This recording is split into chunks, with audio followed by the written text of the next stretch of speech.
En cette période de confinement, le président de la République française, Emmanuel Macron, a conseillé à chacun d'en profiter pour lire et se ressourcer à l'essentiel.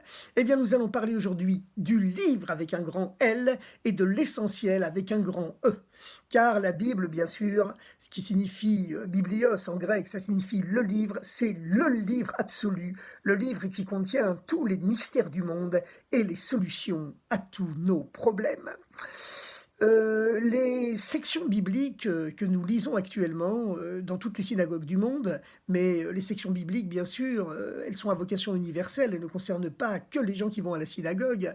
Eh bien, ce sont des sections bibliques, des parachiotes, qui sont consacrées à l'édification du temple du désert que les Hébreux construisaient lorsqu'ils étaient dans le désert pendant les 40 années qui ont séparé la sortie d'Égypte de l'entrée en Eretz Israël, en terre d'Israël. Pendant ces 40 ans, ils avaient un temple portatif qu'ils montaient lorsqu'ils faisaient étape quelque part dans le désert et qu'ils démontaient lorsqu'ils repartaient en voyage. Et il y avait bien sûr les nuées de gloire qui les éclairaient la nuit, qui les ombrageaient le jour, avec la manne, le pain céleste qui leur tombait du ciel tous les matins, qui les nourrissait, le puits de la prophétesse Myriam qui les suivait et les abreuvait. C'était une période de délice, une période de retrait hors du monde, une période de confinement nomade, certes, mais de confinement quand même, d'autant plus qu'à certaines périodes, ils pouvaient rester plusieurs dizaines d'années au même endroit. Eh bien, une période de confinement qui leur permettait justement d'intérioriser l'enseignement du livre, le message du livre avec un grand L, et de se tourner, d'intérioriser les dimensions de ce qui est essentiel dans la vie. Alors, il y a deux sections bibliques, deux parachiotes, qui portent le nom de Teruma, qui signifie offrande, prélèvement, et Tetsavé, qui signifie tu ordonneras, tout simplement, voilà, qui sont consacrés à la vision spirituelle du temple portatif du désert, ce qu'on appelle le Mishkan, le sanctuaire que Moïse a eu au sommet du mont Sinaï.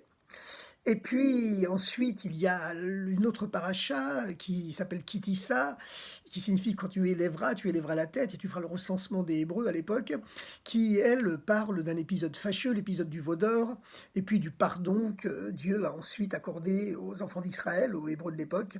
Et puis il y a de nouveau deux parachiotes, Vayakel et Picoudé, qui concluent le troisième livre, euh, le deuxième livre, pardon, de l'Exode, du Sefer Shemot, et qui, elle, parle de la construction effective du temple du désert sur l'ordre de Moïse. Donc, les deux premières, Teruma et Tetsavé, parlent de l'ordre de Dieu à Moïse, à Moshe, de construire le temple, et Dieu donne à Moshe toutes les directives, car le temple du désert, c'est quelque chose de cosmique. Il inclut en lui tout le cosmos, tout l'univers, toutes les planètes.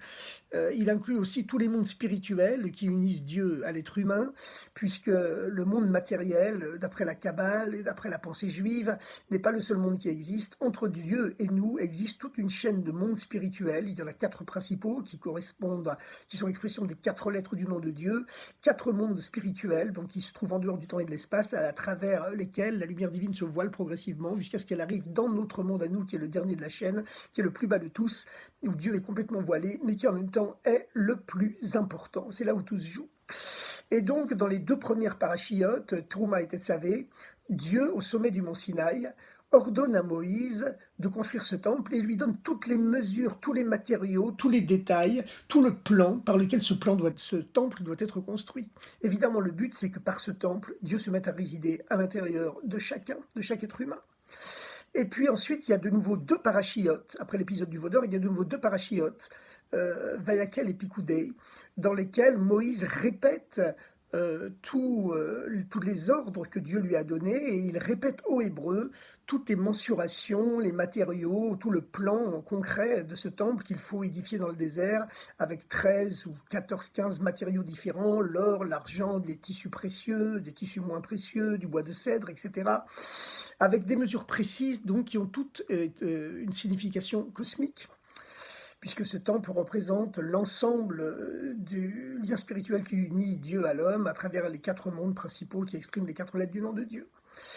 Maintenant, effectivement, on a l'impression lorsqu'on lit ces passages de la Torah, ces passages de la Bible, de répétition. Parce que finalement, toutes les mesures et les mensurations et les détails de la construction du sanctuaire du désert, Dieu les a déjà dit une fois à Moïse, avec tous les détails, toutes les mesures exactes et précises. Et puis ensuite, Moïse répète exactement, quasiment mot pour mot, la même chose aux enfants d'Israël, aux Hébreux. Alors pourquoi toutes ces répétitions? Mais en réalité, il faut savoir que dans la Torah, dans la Bible, il n'y a jamais de répétition. Même une lettre en plus ou en moins est chargée de sens. D'ailleurs, la Torah, la Bible, d'après la Kabbale, c'est un enchaînement des lettres du nom de Dieu. Ce sont des noms de Dieu qui s'enchaînent les uns les autres, mais enfin, pour cela, il faut être un grand kabbaliste, un grand maître spirituel pour pouvoir prendre conscience de ces noms de Dieu qui composent l'ensemble de la Bible. Maintenant, dans la Bible, il n'y a pas de répétition. Ce qui nous semble être une répétition, ça n'a rien d'une répétition. On voit ça plus tard dans une paracha ultérieure, dans la paracha Nasso, où chaque prince de chacune des 12 tribus d'Israël vient apporter un sacrifice, une offrande à Dieu qui est composée justement dans le temple de différentes choses, de galettes, de blé, etc., etc., et d'huile, différentes offrandes à Dieu. Et la Torah répète à 12 reprises tout le contenu exact de ces sacrifices, de ces offrandes. Quel intérêt de répéter la même chose 12 fois? On aurait pu dire tout simplement chaque prince de tribu a apporté telle offrande. Non, on nous répète exactement la quantité de blé, la quantité de galettes, etc., que chaque prince de tribu offre, et on le répète 12 fois. Mais en réalité, encore une fois, ce n'est pas une répétition, c'est que chaque prince de tribu, à travers son offrande, faisait descendre une force spirituelle différente de celle de l'autre prince de tribu. Et c'est pour cela que la Torah répète 12 fois, car la répétition n'est qu'apparente. À chaque fois, la force spirituelle, la bénédiction que font descendre dans le monde ces offrandes, elles sont à chaque fois différentes en fonction du caractère intérieur de chaque tribu. Eh bien, la même chose, ici, nous avons les deux premières sections bibliques, les deux premières parachiotes, Trouma et Tetzavé, dans lesquelles Dieu ordonne à Moïse, à Moshe, de construire le temple, mais il s'agit bien sûr d'une vision d'un temple spirituel que Moshe voit au sommet du mont Sinaï, tandis que ensuite, dans les deux dernières, eh bien, Vaïkel et Picoudé, Moshe répète au peuple juif tout ce que Dieu lui a dit, sur le sommet du mont Sinaï, mais là, il ne s'agit plus de construire un temple spirituel, il s'agit d'un temple matériel, et c'est celui-là qui est bien sûr le plus important, c'est le temple matériel qui est le plus important. Et une des preuves que c'est le temple le plus important, c'est que au début de la paracha de Picoudé, qui conclut donc tout le Sefer Shemot, tout le livre de l'Exode, eh bien, il est dit, quand on parle de ce temple, il est écrit Elle est picoudée à Mishkan, Mishkan. Voici le compte-rendu final du Mishkan, du temple. Il est répété deux fois le mot Mishkan, deux fois le mot temple. Et ensuite, Mishkan à Edout, le temple du témoignage. Pourquoi est-il répété deux fois le mot temple? Elle est picoudée à Mishkan, Mishkan à Edout. Voici le compte-rendu final du temple, le temple du témoignage. Eh bien, parce qu'il y a effectivement deux temples. Il y a le premier temple spirituel que Dieu a montré à Moshe dans les parachiotes Trouma et Tetzavé, et puis il y a le temple concret matériel dont Moshe dicte les mesures et la façon de le construire, et la façon dont les Hébreux le construisent effectivement dans les deux parachiotes ultérieurs, Vayakel et Picoudé. Entre les deux, il y a la paracha du veau d'or. Et ceci est très intéressant parce que finalement, le veau d'or, bien sûr, c'est le péché éternel, hein, le culte de la consommation, etc. Mais ce qu'on constate, c'est que entre la vision spirituelle, l'ordre de Dieu à Moshe de construire le temple et la construction effective du temple, eh bien, il y a eu cet événement malheureux du veau d'or. Par contre, ensuite, lorsque Moshe, un être humain, même si c'est le plus grand des prophètes, c'est un être humain de chair et de sang comme les autres, eh bien, lorsque Moshe transmet aux Hébreux l'ordre de construire le temple et la construction, entre l'ordre de Moshe et la construction effective, il n'y a plus d'épisode fâcheux, tout se passe facilement, directement. L'enseignement, il est très clair, c'est que servir Dieu directement, vouloir s'unir à Dieu directement, sans passer par un maître, sans passer par un prophète, eh bien, c'est voué à des événements fâcheux entre l'ordre de Dieu à Moshe et l'ordre de Moshe au peuple juif. Il y a le fameux épisode du veau d'or qui s'intercale entre les deux premières parachiotes, les deux premières sections bibliques, euh, Trouma Tetzavé et ensuite Vaekel Pikoudé. Par contre, l'ordre d'un homme de chair et de sang, Moshe, qui explique aux enfants d'Israël comment construire le temple, à ce moment-là, il n'y a aucun épisode fâcheux qui sépare l'ordre de Moshe, les directives de Moshe à la construction effective, parce que, effectivement, Dieu a décidé que les êtres humains ont besoin d'un maître, ils ont besoin d'un prophète, ils ont besoin d'un guide. Et bien sûr, à l'autre époque, c'était le Rabbi de Lubavitch, et cela reste le Rabbi de Lubavitch qui est probablement pour tous les juifs du monde le plus grand maître spirituel de notre époque. Mais le Rabbi de Lubavitch, sa caractéristique, c'est qu'il n'était pas seulement un maître spirituel au service du peuple juif, il était au service de l'humanité entière, puisqu'il diffusait également le message des principes universels, les fameuses lois de Noé pour l'ensemble de l'humanité. Alors évidemment, le rabbi ne demandait pas à tout le monde de devenir, entre guillemets, Lubavitch. Chacun sert Dieu à sa façon, et simplement, il existe à chaque époque un Moshe, un Moïse, qui est le Moïse éternel, et puis c'est un intermédiaire entre Dieu et l'ensemble de l'humanité. Maintenant, ce qui est intéressant, ce qui est important, c'est qu'il existe deux sortes d'intermédiaires. Il existe l'intermédiaire qui fait obstacle entre les deux parties qu'il veut unifier, et puis il existe l'intermédiaire qui fait en retrait, qui se met en retrait et qui fait en sorte que les deux parties s'unissent ensemble. Eh bien, c'est ça, Moshe, c'est ça, le rôle d'intermédiaire de Moïse et du Moïse éternel qui existe à chaque génération. C'est que il se tient en retrait et il permet à chaque être humain de se connecter directement avec le divin. Dans cette paracha de cette semaine, Vaekel Pikoudé, qui parle donc de la construction effective du sanctuaire, eh bien, ce qui est mis en évidence, bien sûr, c'est la supériorité du temple matériel sur le temple spirituel. Il est répété donc au début de la paracha, elle est picoudée à Mishkan, Mishkan à Edout. Voici le compte-rendu final du temple, le temple du témoignage. Le premier temple, c'est le temple spirituel, encore une fois, que Dieu a montré à Moïse au sommet du mont Sinaï, et le deuxième, c'est le temple que Moïse ordonne aux enfants d'Israël de construire matériellement et qu'ils construisent matériellement. Mais l'épithète du témoignage n'est accolé qu'au temple matériel. Seul le temple matériel témoigne véritablement de la présence de Dieu en ce monde, et pas le temple spirituel. Et pourtant, le temple spirituel, bien sûr, tel qu'il est apparu à Moïse au sommet du mont Sinaï, eh bien, s'il est chargé d'une supériorité manifeste sur le temple matériel, quelque part, parce que d'abord, il est venu il a été montré directement à Moïse, et Moïse, c'est le plus grand prophète de tous les temps. Moshe se trouvait au sommet du mont Sinaï, où il n'a pas mangé et pas bu pendant 40 jours et 40 nuits. En plus, on connaît la supériorité de Moïse, de Moshe, par rapport à tous les autres prophètes de l'histoire, qui recevaient un dévoilement indirect de Dieu. Et lorsqu'il s'exprimait au peuple juif, dans la Bible, dans la Torah, les prophètes disent généralement « Ko Amar Hashem », ainsi a parlé Dieu de façon indirecte, tandis que Moshe, lui, disait « Zé Amar Hashem », ceci est ce que dit Dieu. Il avait le dévoilement direct de Dieu. On dit que le Dieu apparaissait aux autres prophètes comme au travers d'une vitre, tandis que Dieu se dévoilait à Moshe sans l'intermédiaire d'une vitre, sans l'intermédiaire d'un vitrage. Il lui apparaissait directement, comme il est dit dans la Torah, que Moshe conversait avec Dieu comme un être humain converse avec son prochain, face à face, et qu'il n'est plus jamais venu en Israël, plus tard, de prophètes semblables à Moshe, qui conversaient avec Dieu face à face.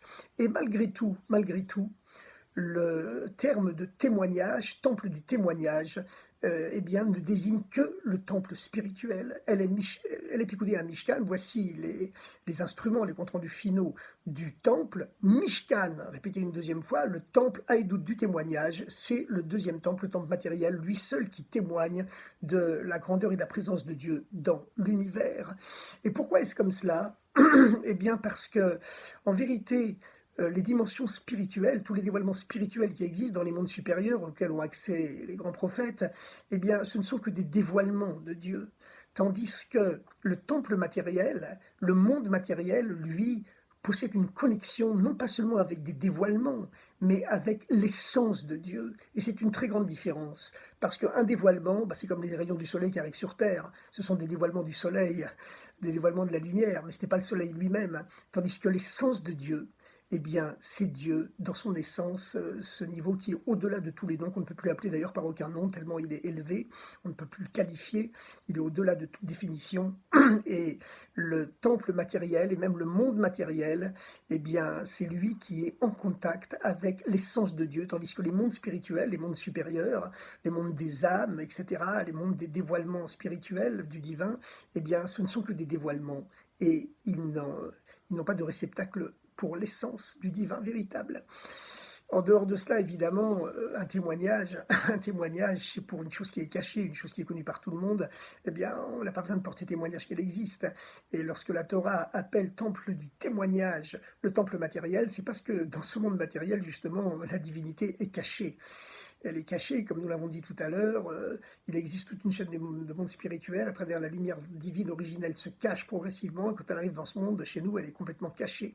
Et à ce moment-là, il faut un témoignage de l'existence, de la présence du divin, pour la rendre évidente aux hommes. Et ça, c'est le but du temple, c'est le but de la construction d'un temple. On peut se demander pourquoi est-ce que Dieu a ordonné aux hommes de construire un temple, et la Torah nous précise à ce sujet que le but du temple, bien sûr matériel, c'est de faciliter à chacun, de donner à chacun la possibilité de construire un temple à l'intérieur de lui-même. Maintenant, ce qu'on voit également, il existe une répétition curieuse également dans la paracha de Pikoudé, qui conclut donc le Sefer Shemot, le livre de l'Exode. Ce sont les 18 fois où la Torah répète la même expression, à savoir que les enfants d'Israël accomplirent Ka'asher Tziva Hashem el Moshe, tout ce que Dieu avait ordonné à Moshe. Cette expression, ce que Dieu avait ordonné à Moshe, revient 18 fois dans la paracha de Pikoudé.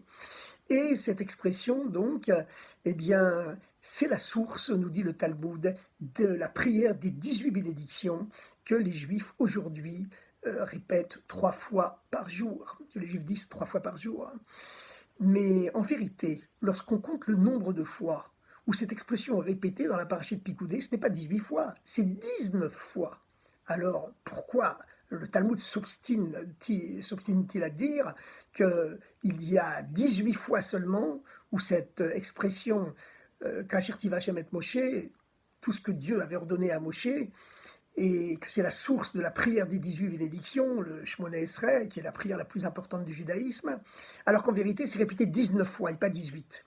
Eh bien, la raison, c'est que les 18 fois où cette expression est répétée, elle est répétée aux 2 grands maîtres de la construction, les 2 grands architectes de la construction du temple, qui sont le prince de la plus élevée, la plus haute de toutes les tribus, la tribu de Yehuda, de Juda, et qui est la tribu princière, la tribu royale par excellence. Et c'est Betsalel, le maître d'œuvre de cette tribu, mais il est toujours accompagné d'un autre maître, d'un autre artiste qui s'appelle Aholiav, qui lui fait partie au contraire de la tribu de Dan, qui hiérarchiquement est la moins élevée. Et à 18 reprises, la Torah répète que les enfants d'Israël accomplirent Ka'asher tiva Hashem et Moshe, ce que Dieu avait ordonné à Moshe, parce que à 18 reprises, Moshe s'est adressé à la fois aux représentants de la plus haute des tribus et aux représentants de la plus basse en même temps. La 19e fois, Dieu ne s'est adressé qu'aux représentants de la tribu la plus haute, à Betsalel. Eh bien, dans ce cas-là, la 19e fois ne mérite pas d'être associée et de devenir la source des prières que les Juifs disent jusqu'à notre époque, les 18 bénédictions. Parce que pour véritablement s'élever vers Dieu à travers les 18 bénédictions, on sait que 18 c'est le chiffre de la vie, il ne faut pas seulement s'associer à celui qui est le plus haut, mais il faut aussi s'associer à celui qui apparemment seulement, semble être le plus bas. Car en effet, qu'est-ce que c'est la prière? La première fois dont il est fait éloge et état de la prière dans la Bible, dans la Torah, c'est la fameuse prière de Yaakov lorsque il dort sur le lieu désert à l'époque où se dressera plus tard le temple de Jérusalem, et en rêve, il a la vision d'une échelle qui unit le ciel et la terre. Et dans le texte hébraïque, il est écrit Vehine Sulam Mutzavartsa, une échelle est plantée en terre, Verosho Magi Hashamaima, et son sommet atteint le ciel. Il n'est pas écrit en hébreu exactement que l'échelle est plantée sur terre et qu'elle s'arrête au ciel. Il est écrit Mutzavartsa, alors que planté sur la terre, posé sur la terre, ça serait dit en hébreu Utsav al haaretz. Là, il est écrit Artsa et non pas Haaretz. Cela signifie qu'en vérité, cette échelle est plantée, enfoncée plus bas que terre, au niveau du plus bas du matériel. Et de même, son sommet atteint non pas Shamaïm, qui signifie les cieux, mais Hashamaïma, ce qui signifie elle atteint un niveau qui est plus haut que le ciel. Et c'est cela justement tout le but du message juif à l'ensemble de l'humanité, eh bien, c'est que, comme le dit le Baal Shem Tov, le premier maître du chassidisme, il faut se sentir solidaire de celui qui se trouve, de l'être humain qui se trouve même au bout du monde. Il faut se sentir solidaire de celui qui est perdu au bout du monde, qui est en train de perdre son identité, complètement perdu au bout de l'humanité, au bout du monde. Ça veut dire quelqu'un qui est en dehors de ton monde à toi. Évidemment, ce qui concerne aujourd'hui le peuple d'Israël, le peuple juif, qui a pour mission d'apporter la lumière au monde entier, eh bien on pense à tous ces jeunes Israéliens, que le bon Dieu les bénisse, après l'armée, voilà, ils vont essayer de se distraire au bout du monde. Et on pourrait se dire, pour les rabbins qui, eux, sont enfermés dans leur maison d'études, dans leur yeshivot, et qui étudient les textes sacrés toute la journée, ben, qu'est-ce qu'ils ont à voir ensemble? Mais en réalité, non. Tout le but du judaïsme, justement, c'est d'unir la plus haute avec, entre guillemets, la plus basse apparemment des tribus. Et c'est seulement ainsi que l'on peut construire le temple et la prière des 18 bénédictions qui remplacent aujourd'hui les offrandes que l'on apportait au temple. Maintenant, on sait qu'à la fin de la paracha de Pikoudé, qui est encore une fois clos tout le livre de l'Exode, de la sortie d'Égypte et de la naissance du peuple juif qui est né lors de la sortie d'Égypte, qu'on va bientôt commémorer à la fête de Pessah, eh bien, Moshe, une fois que le temple est construit, essaye de rentrer dans le temple et ça lui est impossible. Le temple lui est fermé par la nuée des encens qui obscurcit totalement, qui amène un voile opaque sur le temple, et il est impossible de rentrer parce que un véritable voile, un voile masque l'entrée du temple, et il est impossible pour Moshe de pénétrer dans ce temple qu'il a tant peiné pour construire. Ça semble paradoxal. Tout près du but, voilà que l'entrée, l'accès au temple, le temple du désert lui est interdit. Mais en réalité, il faut savoir que ce voile est passager. Ce voile est passager, car dès la semaine prochaine, et dès même l'après-midi de ce Shabbat, eh bien, on commence à lire la paracha de Vaïkra, la paracha de l'appel de Dieu à Moshe, qui commence le troisième des 5 livres du Pentateuque de Chumash. Et la paracha de Vaïkra, le livre de Vaïkra, le livre des sacrifices, commence en disant, ce qu'on appelle le Lévitique en vieux français, eh bien, il commence en disant Vaïkra el Moshe. Il appela Moshe. Et on ne dit pas qui appelle Moshe. Il n'est pas précisé Dieu appelle Moshe. Il y a écrit simplement Vaïkra el Moshe. Il parla à Moshe pour l'inviter à rentrer à l'intérieur du temple. On sait très bien en hébreu, dans le judaïsme, c'est une règle, lorsque retentit un appel divin, alors qu'on ne dit pas que c'est Dieu qui appelle, ça signifie que le niveau de Dieu qui appelle, c'est le niveau de l'essence de Dieu qui est au-delà de tous les noms. qui est trop haut pour qu'on l'emprisonne, entre guillemets, qu'on le définisse par un nom, même le nom le plus haut, le Yud Kevavke, le tétragramme, n'est pas adéquat pour ce niveau de Dieu, l'essence de Dieu qui est au-delà de tous les noms. Eh bien, il faut savoir que chaque fois dans la vie qu'il y a un voile opaque qui semble nous fermer l'entrée du temple intérieur qu'on a en nous, comme l'entrée finalement du grand temple de la nature, qui est le monde entier, comme c'est le cas dans cette période de confinement, eh bien tout cela, ce n'est qu'un préalable à un dévoilement ultérieur qui va venir, qui est beaucoup plus haut que tout ce qu'il y avait avant. Et donc, il faut se préparer déjà aux bénédictions qui viendront après la fin de ce confinement et qui feront certainement progresser l'humanité vers cette ère messianique que nous attendons tous. Et le retour du peuple juif sur sa terre, c'est un signe annonciateur, bénéfique de cette ère messianique qui doit venir pour toute l'humanité, puisque dans toute la Bible, il est écrit que même si le peuple juif aura été dispersé dans le monde entier et que pendant très longtemps la terre sainte, la terre d'Israël sera restée un désert sauvage et désolé, mais tôt ou tard, à la veille de l'ère messianique, Dieu ramènera les Juifs en terre d'Israël, les villes se reconstruiront, le paysage fructifiera de nouveau et la terre redeviendra le jardin qu'elle était avant. C'est ce qui se passe à notre époque, grâce à Dieu. C'est ce qui s'est passé à notre époque et ce qui s'amplifie chaque jour grâce à Dieu.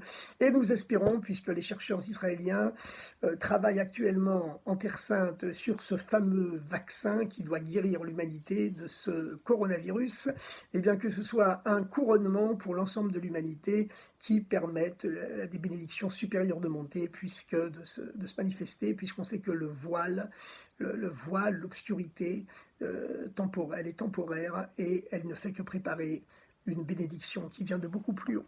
Voilà, chers amis, ce qu'on pouvait dire sur les 5 parachiotes qui se suivent, les 2 de la vision spirituelle du temple, les 2 de la construction effective du temple, l'épisode fâcheux du veau d'or, mais qui a permis au peuple hébreu justement d'acquérir un niveau très supérieur grâce à ce veau d'or, puisque Moïse avait brisé les premières tables en voyant les Juifs danser autour du veau d'or, mais ensuite il a pu recevoir les 2e tables qui sont à un niveau beaucoup plus haut que les premières, puisque dans les 2e tables, son visage lui-même devenait ruisselant de lumière, et parce que les Hébreux avaient accédé au stade de ce qu'on appelle, pas seulement la repentance, mais le retour à Dieu, à un niveau beaucoup plus haut que ce qu'ils avaient auparavant.